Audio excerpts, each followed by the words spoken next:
Good to be alongside the insiders, Chris Johnson, Pierre Lebrun, and Darren Dreger. Winnipeg has started 1-2, but Dregs, of more concern is the fact there are a lot of empty seats in a building that used to be the hottest ticket in the NHL. Absolutely. I mean, sagging attendance is a real thing for the Winnipeg Jets, and it's been a real thing post-COVID. I mean, you look back pre-COVID, and the Winnipeg Jets were an easy sellout. There's no doubt about that.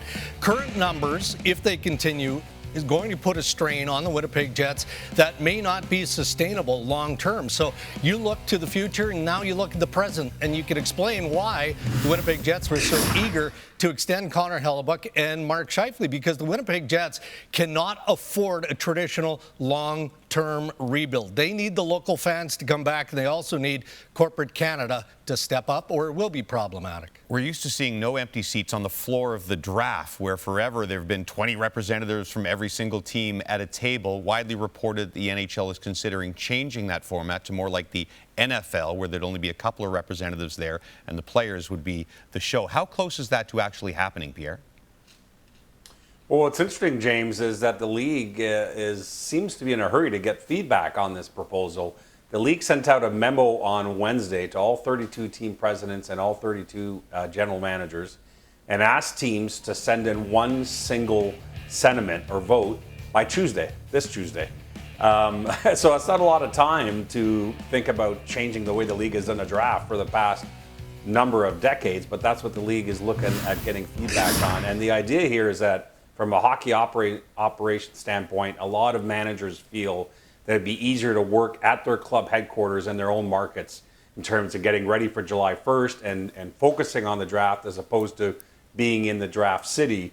I can tell you that while I didn't do an actual straw poll, that in hearing from more than a dozen teams over the past 24 hours, it's a majority of people that are likely to vote yes on decentralizing the draft. We'll see where it goes.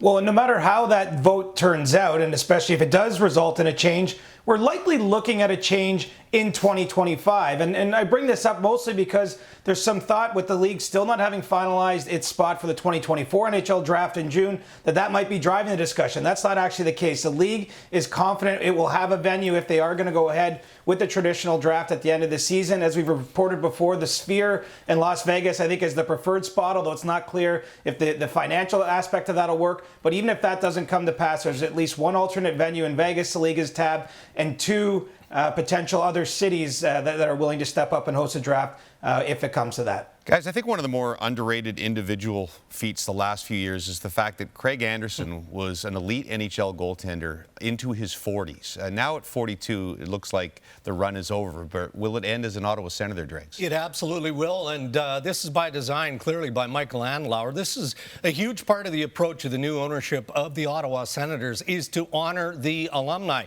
We can see Daniel Alfredson back in the mix with the Ottawa Senators where he belongs. Craig Anderson will sign a one-day contract with the Ottawa Senators early next week. It's expected he'll drop the puck on Tuesday as the Sens play the Buffalo Sabres, and he'll get that alumni jacket and he'll wear it proudly, but at least for the short term, he'll work part-time with the Sabres organization. Phil Kessel is 6 years younger than Anderson at 36, but CJ not ready to hang them up just yet? Absolutely not. Anyone who thought seeing him win his third Stanley Cup and going the whole summer without a firm contract offer might deter him, well, think again. Phil Kessel is very anxious to return to the NHL. He's been skating on his own. He didn't want to go to any training camps on a tryout, but it sounds as though he's had a couple of close calls with contracts here in the last week or two, and there is an expectation he will join a team. And I think it's interesting as well. He is the NHL's Iron Man with a little more than 1,060 consecutive games.